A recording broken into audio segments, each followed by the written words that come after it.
సీరియల్‌లో అయితే ప్రతి ఒక్కరిని వేరే యాంగిల్‌లో అయితే చూసాను అనిపించిందా? ఖచ్చితంగా అనిపించుంటే లైక్ చేయండి. అలాగే ఏమన్నా కొత్తగా వస్తాను మాత్రం సబ్స్క్రైబ్ చేసుకోండి. అలాగే మీకేమైనా డౌట్స్ ఉంటే కామెంట్ చేయండి.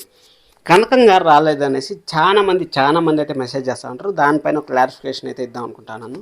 ఎందుకంటే ఇప్పుడు మనకు రిసార్ట్ ఎపిసోడ్ అయిపోయిన తర్వాత రిసార్ట్ ఎపిసోడ్ నుంచి ఈ రోజు వరకు ఎపిసోడ్ తీసుకున్నామంటే 20 ఎపిసోడ్లు జరిగింది జస్ట్ 3 డేస్లో. 3 డేస్లో 20 ఎపిసోడ్లు జరిగింది. దానివల్ల కనకంగా వారి ఎపిసోడ్ ఎలా వస్తుంది చెప్పండి.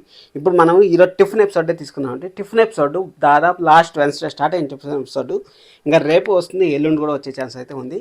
అంత స్లోగా అయితే జరుగుతుంది. స్లోగా జరిగినా కానీ ప్రతి ఒక్కరిలో ఒక కొత్త యాంగిల్ అయితే మనకు బయటకు తీసుకొస్తూ ఉంటారు. కొత్తదనం అసలు నెక్స్ట్ లెవెల్లో ఉంది. మనము ఒక 6 నెలల ముందు కానీ సీరియల్ కానీ తీసుకున్నామంటే అబ్బా ఏంది ఈ క్యారెక్టర్లు ఇంత ఇరిటేట్ చేస్తూ ఉండే అనేసి మనకు అనిపించింది కదా.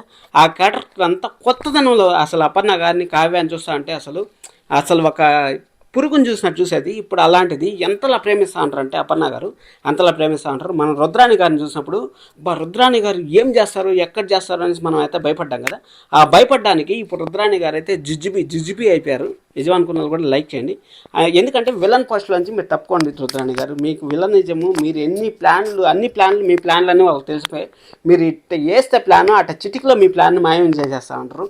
మీరు ఏమి చేయలేరు. చూడండి, మీరు రాజు కూడా మిమ్మల్ని గతం మర్చిపోయిన రాజు కూడా మిమ్మల్ని మీరంతా అంటే కుతంత్రాలు చేస్తారంటారు. మా అమ్మ చెప్పింది అనేసి అన్నారు కదా. దానికోసం అన్న మీరు విలన్ పోస్టుల నుంచి ఎదిగిపోయి మీరు ఇప్పుడు ఎలా ఉన్నారో అందరితో కలిసిపోయినండి. అక్కడి నుంచి యామిని లేకపోతే మన ఎవరో ఒకరు వస్తారు, వేరే కొత్త క్యారెక్టర్ వచ్చిందంటే బాగుంటుంది. చూద్దామా. అక్కడ మన ఎపిసోడ్ గురించి మాట్లాడుకోవాలంటే ఏమీ లేదబ్బా. ఎపిసోడ్ గురించి జస్ట్ ఏదో మనకు ఎంటర్టైన్మెంట్ ఇవ్వాలనేసి అయితే ఎంటర్టైన్మెంట్ అయితే ఇస్తూ ఉంటారు. కానీ బాగుంది. అంటే సీరియల్ బాగలేదు మీరు చూడొద్దని నేను చెప్పను. ఇన్ని రోజులు మనకి ఎప్పుడు వాళ్ళు కలుస్తారు, ఎప్పుడు వాళ్ళు ఫ్రీగా ఉంటారు, ఎప్పుడు వాళ్ళు హ్యాపీనెస్ ఉంటారు అనేసి అనుకున్నాం కదా. ఇంట్లో అందరూ కలిసికట్టుగా హ్యాపీనెస్ అయితే చాలా బాగుంది. ఇదే విధంగా ఉండాలి. ఎందుకంటే ఇప్పుడు హాలిడేస్ టైంలో కొంచెం పిల్లలు కూడా సీరియల్ చూస్తారు కాబట్టి కొంచెం కుతంత్రాలు లేకుండా ఫ్యామిలీ అంటే ఈ విధంగా కలిసి ఉండాలి. అందరూ ఒకరికొకరు సపోర్ట్ చేసుకోవాలనేసి డైరెక్టర్ గారు కూడా ఆలోచించుంటారు. అలా కొన్ని ఎపిసోడ్లోనే ఉండాలబ్బా. కొన్ని ఎప్పుడు చూసినా విలన్ని తొక్కేయాలి, హీరోయిన్ని తొక్కేయాలి, లేకపోతే భార్యాభర్తల మధ్య ఎప్పుడు గొడవలు ఉండాలని కాకుండా కొంచెం డిఫరెంట్గా అయితే ఆలోచించారు హ్యాండ్స్ ఆఫ్ డైరెక్టర్ గారు. నిజం చాలా బాగా తీస్తూ ఉంటారు. Thank you so much. Love you all. కొత్తదనం అయితే తీసుకొచ్చారబ్బా.